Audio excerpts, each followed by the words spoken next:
بسم اللہ الرحمن الرحیم۔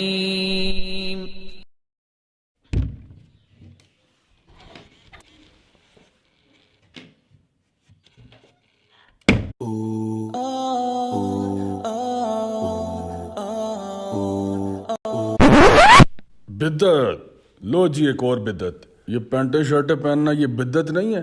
کون سی سنت ہے یہ؟ بڑا ہے انگریز۔ ملک شیک، ہاں یہ بدعت نہیں ہے؟ یہ ملک شیک پینا کب سے سنت میں جائز ہو گیا ہے؟ بڑی سٹرابریاں بنانا برفیں ڈال ڈال کے ملک شیک بناتے ہوئے ہیں، یہ بدعت نہیں ہے؟ ایکسرسائز، اچھا ایک اور نئی بدعت اسلام میں ڈالتے ہوئے ہیں۔ کون سی حدیث سے یہ ثابت ہے؟ کون سی سنت ہے یہ جس پہ آپ عمل کر رہے ہیں جناب؟ لاؤ ہمیں بھی تو بتاؤ۔ بڑا ہے مسٹر یونیورس۔ السلام علیکم ورحمۃ اللہ وبرکاتہ۔ مائی ڈیئر برادرز اینڈ سسٹرز، آپ لوگوں نے بالکل صحیح گیس کیا ہے کہ آج کا ٹاپک جو ہے وہ بدعتوں کے بارے میں ہے۔ سب سے پہلے تو یہ بات جان لیجئے کہ انسان کے جو اعمال ہیں وہ ضائع بھی ہو سکتے ہیں۔ اس کی دلیل ہمیں قرآن مجید سے ملتی ہے، سورہ فرقان سورہ نمبر 25 آیت نمبر 23 اور سورہ الکہف سورہ نمبر 18 آیت نمبر 103 اور 104، جس میں اس بات کی طرف اشارہ کیا گیا کہ کچھ لوگ ایسے ہیں جن کو لگتا ہے کہ وہ اپنے اعمالوں میں بڑے زبردست کام کر رہے ہیں، لیکن اصل میں ان کے اعمال بالکل ضائع ہو جاتے ہیں۔ اب سوال یہ پیدا ہوتا ہے کہ اعمال ضائع کیسے ہوتے ہیں؟ اعمال کے ضائع ہونے کی پرائمریلی دو مین وجوہات ہیں، ایک نیت کا خالص نہ ہونا اور دوسرا اس عمل کا شریعت کے مطابق نہ ہونا۔ نیت خالص نہ ہونے سے مراد یہ ہے کہ کبھی کبھار ایسا عمل ہوتا ہے جو کہ دیکھنے میں تو بہت اچھا عمل ہے، لیکن نیت اس کی اللہ کے لیے نہیں ہوتی۔ صحیح بخاری کی پہلی حدیث ہے جہاں پہ نبی کریم صلی اللہ علیہ وسلم نے یہ بات ارشاد فرمائی کہ انما الاعمال بالنیات، اعمال کا دار و مدار نیتوں پر ہے۔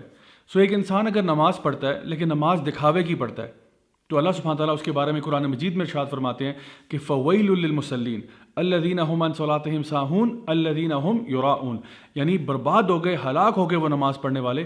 کون؟ وہ جو سستی میں نماز کی طرف جاتے تھے اور نمازوں میں دکھاوا تھا ان کے، یعنی اللہ کے لیے نہیں، لوگوں کے لیے نماز پڑھتے تھے۔ اسی طرح سے نبی کریم صلی اللہ علیہ وسلم کی ایک حدیث ہے جہاں پہ آپ نے فرمایا کہ ایک شخص ایسا ہوگا جو کہ شہید ہوگا، یا ایک ایسا شخص جو کہ عالم ہوگا، یا ایک ایسا شخص جو کہ اللہ کی راہ میں خرچ کرنے والا بظاہری طور پہ۔ یہ وہ لوگ ہیں جو جہنم کی آگ میں سب سے پہلے چہرے کے بل گھسیٹتے ہوئے پھینکے جائیں گے۔ آپ سوچ رہے ہوں گے کہ یہ کیسے ممکن ہے؟ وہ اس لیے کہ ان کی نیتیں خالص نہیں تھیں اللہ تعالیٰ کے لیے۔ اللہ تعالیٰ ان سے پوچھے گا قیامت کے دن کہ تم نے یہ کام کیوں کیا؟ تو کہے گا کہ یا اللہ میں نے تو تیری رضا کے لیے کیا، لیکن اللہ تعالیٰ پھر ان کو بتائے گا کہ تو نے میرے لیے نہیں کیا تھا، تو نے اپنی شہرت کے لیے، اپنے مقام و مرتبے کے لیے کیا تھا۔ تو my dear brothers and sisters, اس سے پتہ یہ چلا کہ کبھی کبھار عمل تو دیکھنے میں بہت اچھا ہوتا ہے لیکن اس کے پیچھے نیت خالص نہیں ہوتی، جس کی وجہ سے اعمال ضائع ہو جاتے ہیں۔ ایک اور طریقہ اعمال کے ضائع ہونے کا یہ ہے کہ نیت تو خالص ہو لیکن عمل جو ہے وہ شریعت کے مطابق نہ ہو۔ اس کی مثال کیا ہو سکتی ہے؟ مثلاً ایک انسان جو ہے وہ خالص اللہ کی رضا کے لیے فجر کی 2 رکعت فرض پڑھنے کے بجائے 3 رکعت پڑھ دیتا ہے، تو کیا ایسا عمل اللہ کی بارگاہ میں قبول ہے؟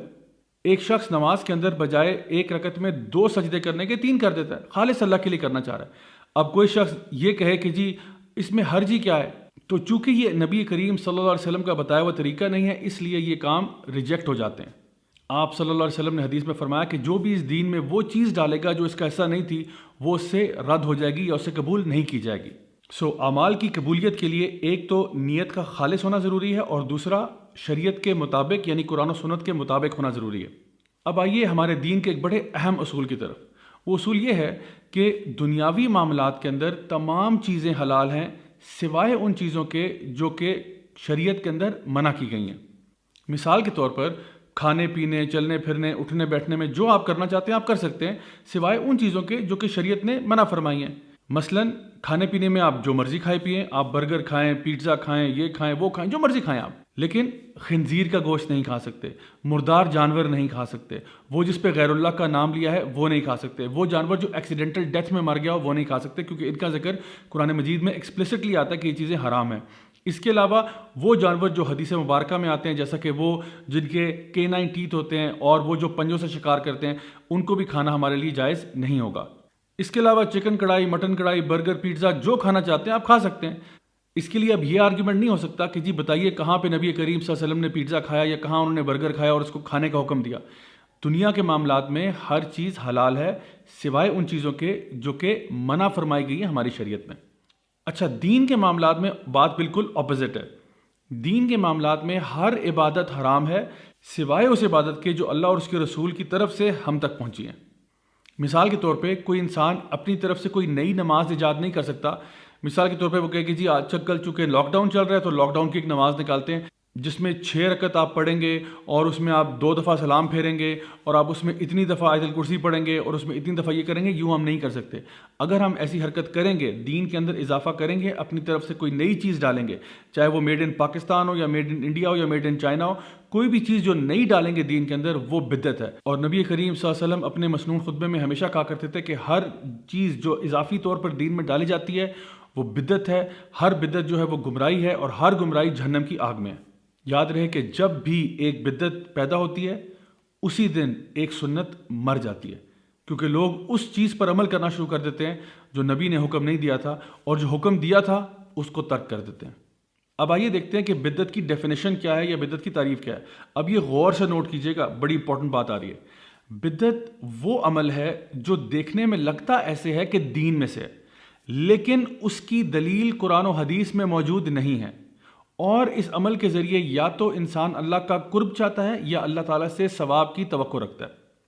اس کا انگلش میں بھی ترجمہ سن لیجئے. Any action that looks like it is from the دین، proof of which cannot be found in the Quran and Sunnah, and through this action either a person means to get closer to Allah or to get his reward.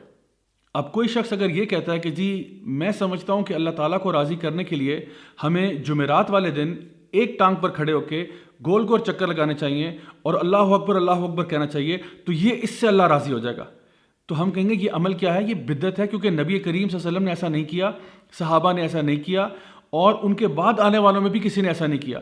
تو اس کا مطلب ہے یہ دین کا حصہ نہیں ہے. اکثر ہمیں واٹس ایپ میسیجز آتے رہتے ہیں کہ جی فلاں کام اتنی دفعہ کر دو، فلاں کام اتنی دفعہ کر دو، فلاں دن کو یہ کر دو وہ کر دو، اور آتا ہے کہ اگر آپ نے یہ میسیج فارورڈ نہ کیا تو پتہ نہیں کتنے لوگوں کے ساتھ یہ مسئلہ ہو جائے گا اور آپ کا نقصان ہو جائے گا، and so on and so forth. اور آگے ایک وارننگ بھی دی ہوتی ہے کہ شیطان ضرور آپ کو میسیج فارورڈ کرنے سے روکے گا، لیکن نہ تو کسی قرآن کی آیت کا حوالہ نہ کسی حدیث کا حوالہ. تو ہمارے لیے پھر بالکل بھی جائز نہیں ہے کہ ہم اس طرح کے میسج کو دوسروں تک پہنچائیں. یہاں پہ کوئی شخص یہ بھی آرگیو کر سکتا ہے کہ پھر تو جی ٹراؤزر پہننا بھی بدعت ہے، اور مسجدوں میں اے سی لگانا بھی بدعت ہے، اور لاؤڈ سپیکر میں بات کرنا بھی بدعت ہے، اور مائکروفون کا استعمال کرنا بھی بدعت ہے، حتیٰ کہ آپ یہ جو یوٹیوب پہ ویڈیو بنا رہے ہیں کیمرے کے ساتھ یہ بھی بدعت ہے. تو دیکھیے اس کا سادہ سا جواب تو یہ ہے کہ یہ چیزیں ایسی نہیں ہیں جو ہم دین سمجھ کر کر رہے ہیں. مثال کے طور پہ ٹراؤزر پہنیں، آپ شلوار قمیض پہنیں، آپ تھوپ پہن لیں، الحمدللہ ایز لانگ ایز آپ کی سطر کورڈ ہے، آپ پراپرلی اپنے آپ کو ڈھانپتے ہیں، الحمدللہ کوئی بھی لباس پہنا جا سکتا ہے، چاہے وہ سندھی لباس ہو یا بلوچی لباس ہو یا پنجابی ہو، پہن سکتے ہیں آپ. رہی بات یہ کہ جی آپ مسجدوں میں اے سی کیوں لگاتے ہیں یا لاؤڈ سپیکر کیوں لگاتے ہیں یا کیمرے سے ریکارڈنگ کیوں کرتے ہیں، بات یہ کہ یہ کام دنیاوی اعتبار سے سپورٹ کرنے کے لیے یا ہیلپ کرنے کے لیے یا فیسیلیٹیٹ کرنے کے لیے کیے جاتے ہیں. اور اگر 2 منٹ کے لیے ان کو یوں سوچ بھی لیا جائے کہ نہیں یہ دنیاوی کام نہیں ہے، یہ دینی کام ہے، تو دیکھیے کوئی شخص بھی ان کاموں کو اس نیت سے نہیں کرتا کہ اس سے اس کا اللہ کا قرب زیادہ ہو رہا ہے یا اس کو اجر زیادہ ملے گا. مثلا کوئی شخص یہ نہیں کہتا کہ قالین پر نماز پڑھنا زیادہ افضل اور بہتر ہے اور فرش پہ نماز پڑھنا اتنا افضل نہیں ہے، یا پھر خطبہ لاؤڈ سپیکر میں سننے کا اجر زیادہ ہے اور ڈائریکٹلی سننے کا اجر کم ہے، یا پھر یہ کہ اگر آپ ویڈیو دیکھ کے دعوت دین قبول کر رہے ہیں تو وہ زیادہ افضل ہے، اور اگر آپ 1 to 1 کسی سے بات کر رہے ہیں تو وہ اتنی اہم یا امپورٹنٹ نہیں ہے. کچھ لوگوں کے ہاں یہ بھی غلط فہمی پائی جاتی ہے کہ عمر بن الخطاب رضی اللہ عنہ جو ہیں انہوں نے ایک بدعت کی. کیا بدعت کی جی؟ انہوں نے جی تراویح کا اضافہ کیا اسلام کے اندر، اور اب دیکھو آج سارے فالو کرتے ہیں، کوئی غلط نہیں سمجھتا. ایسی بات بالکل نہیں ہے. نبی کریم صلی اللہ علیہ وسلم کے دور سے ہی قیام اللیل کا یا تراویح جس کو ہم آج کہتے ہیں اس کا بندوبست موجود تھا. نبی کریم صلی اللہ علیہ وسلم نے 3 راتوں کو لگاتار صحابہ کو آ کے جماعت کروائی، اور پھر اس کے بعد آپ نے کہا کہ میں نہیں آیا. ریزن کیا دیا اس کا؟ کہ مجھے یہ ڈر تھا کہ شاید تمہارے پہ کہیں یہ فرض نہ ہو جائے. عمر بن خطاب نے سمپلی ایک پرانی سنت کو ریوائیو کیا تھا، کوئی نئی چیز دین میں اضافی طور پر نہیں ڈالی تھی. اسی طرح سے کچھ لوگ یہ اعتراض کرتے ہیں کہ جی قرآن مجید میں جو زبر زیر پیش لگا ہے یہ تو بعد میں جا کے لگا ہے تو یہ بھی دین میں اضافہ ہوا. دیکھیے یہ دین میں اضافہ نہیں ہے. قرآن مجید جیسا پہلے تھا آج بھی بالکل وہی ہے. صرف ہم جیسے لوگوں کے لیے جو اجمی ہیں، عربی نہیں ہے، ان کو پڑھنے میں آسانی کرنے کے لیے زبر زیر پیش لگا گیا تاکہ ہم لوگ عربی صحیح طریقے سے، صحیح تجوید کے ساتھ، صحیح تلفظ کے ساتھ اس کو پڑھ سکیں. آخر میں وہ لوگ جو اعتراض کرتے ہیں کہ بھئی ہم لوگ تو اللہ کا ذکر ہی تو کر رہے ہیں، زیادہ کر رہے ہیں، کسی ڈیفرنٹ سٹائل میں کر رہے ہیں، تو اس سے کیا فرق پڑتا ہے؟ میں آپ کو ایک حدیث سنا کر بات کو سم اپ کرتا ہوں۔ نبی کریم صلی اللہ علیہ وسلم کے گھر میں 3 صحابی آئے یہ دریافت کرنے کے لیے کہ آپ صلی اللہ علیہ وسلم کی عبادت کا طریقہ کیا تھا۔ تو جب ان کو گھر والوں نے انفارم کیا کہ طریقہ یوں تھا، تو یہ صحابی جن کی انٹینشنز کے بارے میں ہم کوئی شک نہیں کر سکتے کہ ان کی انٹینشنز کتنی خالص ہوں گی، ان میں سے ایک نے کہا کہ دیکھو نبی کریم صلی اللہ علیہ وسلم کے تو اگلے پچھلے گناہ معاف ہیں، لیکن ہمیں تو زیادہ کرنا چاہیے۔ تو پھر ایک نے کہا کہ ٹھیک ہے، میں تو قسم کھاتا ہوں کہ میں اب سارا سال روزے رکھوں گا۔ دوسرے نے عرض کیا کہ میں ہر روز رات کو قیام اللیل کروں گا پوری رات اور سوؤں گا نہیں۔ اور تیسرے صحابی نے کہا کہ میں شادی نہیں کروں گا، میں اپنے آپ کو وقف کر رہا ہوں بس دین کے لیے۔ اب سوچئے، دیکھنے میں تو یہ کام بہت بڑے اور بہت افضل ہے کہ وہ اپنے آپ کو اس طرح سے دین کے ساتھ ڈیڈیکیٹ کر رہے ہیں، لیکن جب نبی کریم صلی اللہ علیہ وسلم کو یہ بات پتہ چلی تو آپ کا چہرہ غصے سے سرخ ہو گیا اور آپ نے فرمایا کہ میں تم سے زیادہ تقویٰ رکھنے والا ہوں، میں تم سے زیادہ اللہ سے ڈرنے والا ہوں، لیکن میں روزے رکھتا بھی ہوں اور چھوڑتا بھی ہوں، یہ نفلی روزوں کی بات ہو رہی ہے، اور میں رات کو قیام اللیل کرتا بھی ہوں اور سونے کا بھی وقت ہے، اور میں نے شادی بھی کر رکھی ہے۔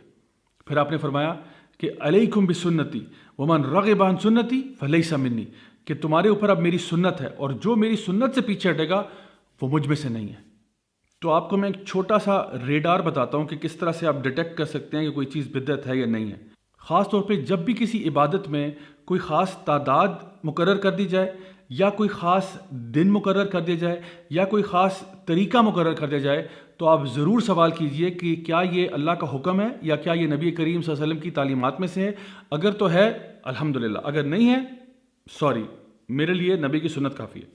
اس میں کوئی شک نہیں کہ کئی ایسے اذکار ہیں جن کے بارے میں نبی کریم صلی اللہ علیہ وسلم نے کچھ تعداد بتائی، مثلا کہا کہ سبحان اللہ، الحمدللہ، اللہ اکبر 33 مرتبہ اگر آپ نے پڑھ لیا، یا جس طرح کچھ چیزوں کے بارے میں آیا کہ یہ چیز آپ نے 7 دفعہ پڑھنی ہے یا 3 دفعہ پڑھنی ہے، ایسی احادیث مل جاتی ہیں۔ لیکن بے شمار ایسی بھی آپ کو چیزیں مارکیٹ میں ملیں گی جن کا تعلق کم از کم نبی کریم صلی اللہ علیہ وسلم سے نہیں ہے، کسی نے اپنی طرف سے گھڑ دیو تو اور بات ہے۔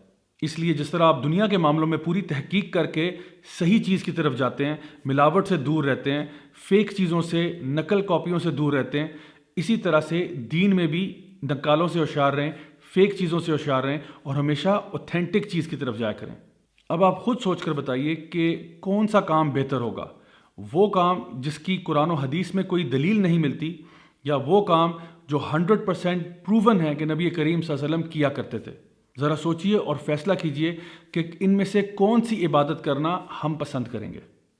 تو آئیے آج ہم یہ وعدہ کریں کہ ہم لوگ دین کے اوپر پورے طریقے سے عمل کریں گے اور انشاءاللہ وہی عبادات کریں گے جن پہ اللہ اور اس کے رسول صلی اللہ علیہ وسلم کی مہر ہے۔ آئی ہوپ کہ آج کی اس ویڈیو سے آپ کو فائدہ ہوا ہوگا۔ میری دعائیں آپ سب کے لیے اور میرے لیے کہ اللہ تعالی ہم سب کو جنت الفردوس میں ملنا نصیب فرمائے۔ Until next time, this is me, Raja Ziaul Haq, signing off. Wassalamu alaikum wa rahmatullahi wa barakatuh.